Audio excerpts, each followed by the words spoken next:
with the youth program, we have opened it up to Logan County. We just didn't think it was right that the kids in Hartsburg, the kids in Elkhart, the kids in New Holland, the kids in Middletown never got a chance to experience football. So last year we opened it up, and this year we really expanded it. We hit every small town, Mount Pulaski, Elkhart, like I said. Is there any thought down the road of adding, maybe letting a Hartsburg or a kid from Elkhart? I guess the kids from Middletown and New Holland already feed into the school now since they changed things, but is there any way, or how would somebody, because other than just, leaving their farm in Hartsburg, I mean, we got a lot of farm boys that could really help our football program, but their parents aren't going to uproot their family. They've lived on that farm for 100 years, you know what I mean? So is there any thought, or what kind of procedures would a parent take if they wanted to go try to do something like that, have their kid from Hartsburg come to Lincoln and play football? Well, on an individual basis, they would have to move to within the boundaries of our school district officially. On a school-wide basis, we would have to enter into some type of a co-op agreement with either Hartsburg-Emden or Mount Pulaski and officially welcome those kids to our football program. However, the trick about that is that Central State 8 currently has a rule that says no co-op programs in any sport. We would love to co-op with some schools to bring in some bodies for sports like football.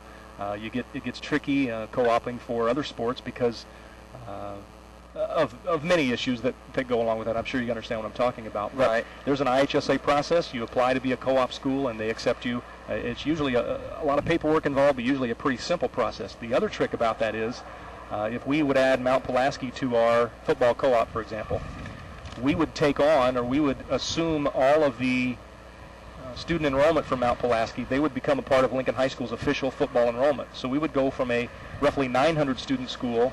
I'm not sure how many students Mount Pulaski has, roughly 200 to 300 kids maybe.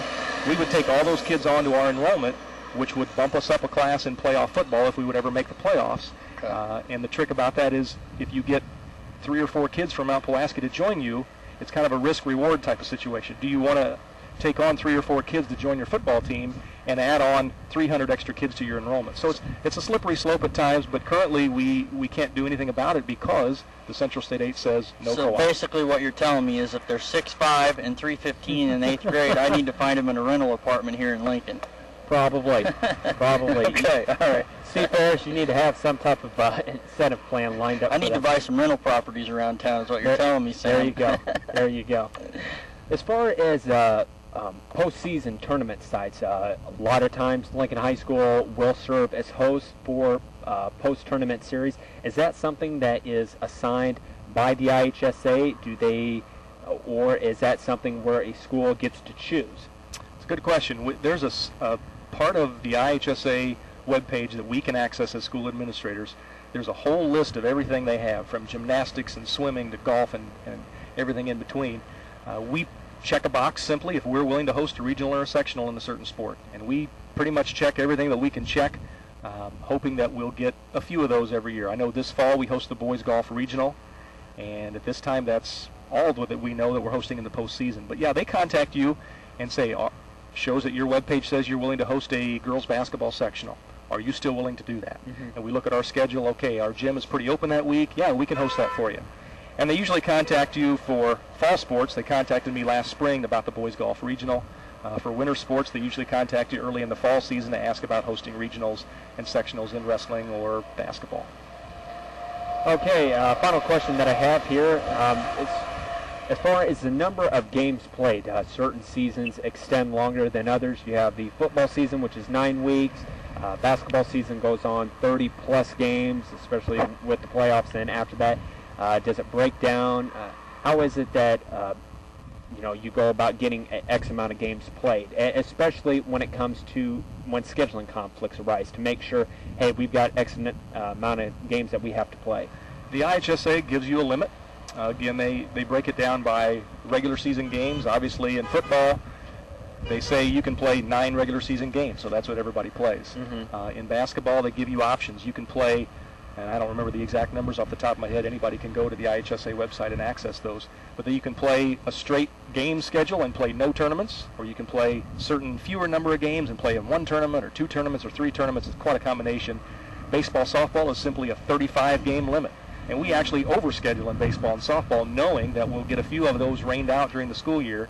We might schedule 37 or 38 games on our initial schedule, and at the end of the year we end up playing 35 because of rainouts. But everything's dictated by the IHSA. I shouldn't say dictated, but the principals approve those numbers and tell you. And you don't have to maximize your schedule.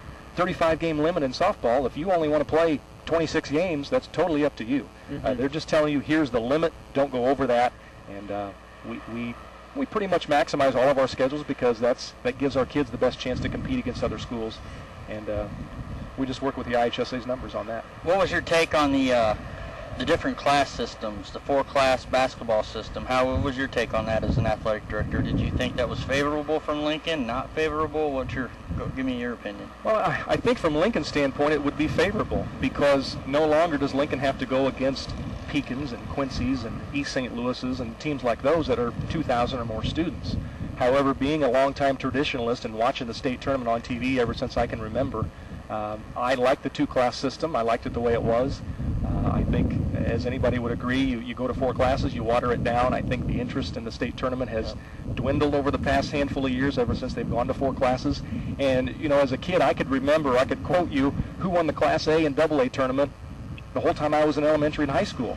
Now, I can't even tell you who won anything this past year because there's 4 classes it's harder to keep track of. And we all love David versus Goliath. You know what I mean? Right. Everybody will watch that.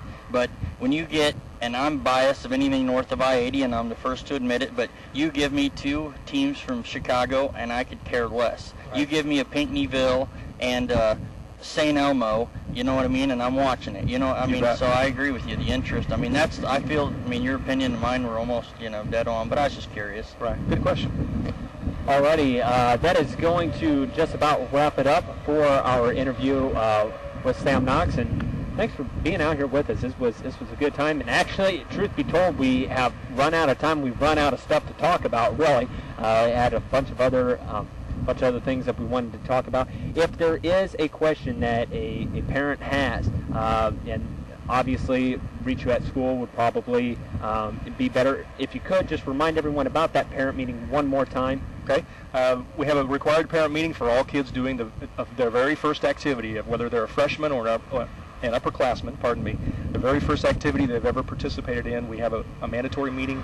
They can choose from one of the following: Tuesday, August 3rd, Thursday, August 5th, Monday, August 9th, and they're all at 6 o'clock in the auditorium. And Cameron, I need to make one more little advertisement here. We talked about girls basketball coach a few minutes ago, but at this point, again, I was on vacation out of town last week, but as far as I know, we still have an opening for a girls swimming and diving coach that starts up this fall, as well as a boys swimming and diving coach. So if we have any swimming and diving experts out there in the community listening today, they can contact me at 732-4131, and I'm extension 250. I can do a heck of a belly flop, but I bet you can. I ain't much of a swimmer, Sam. We thank Jake for being our host sponsor. Jake has done a lot of things for the Cheap Seats, and we thank him for his support, and we thank all of our sponsors for the support.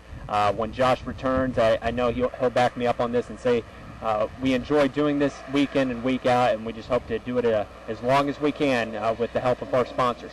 So make sure you stop on out here at Jake's Furnishings, 1100 Woodlawn Road in Lincoln. Make sure that you get out and pick up those recliners before they're gone. But Mr. Knox, thanks for being here with us today.